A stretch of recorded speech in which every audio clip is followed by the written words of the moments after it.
We're going to do a quick test to see the difference in the speeds of running G187 with high-speed machining on and without high-speed machining on.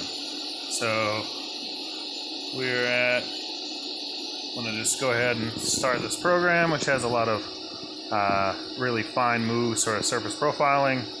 We'll start over real quick.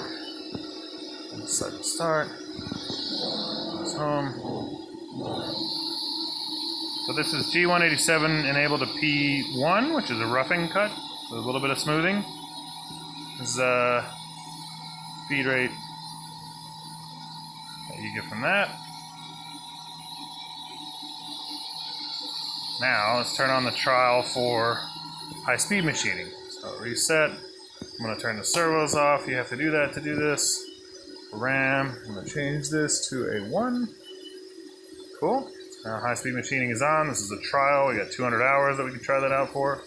Let's see what she does. Pressing off. Reset. Reset that. Alright. Back to MIM. Cycle start. Here is high-speed machining enabled.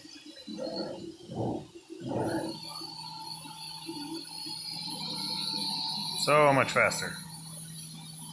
So that's the difference of high-speed machining and not high-speed machining with just one change to our Haas SR-100. So, right now it's just a 200-hour trial that I can use, but luckily I can use that for the parts that I need right now. But hopefully we can get that upgrade sometime soon. Alright, thought you might like to see the difference. Cheers.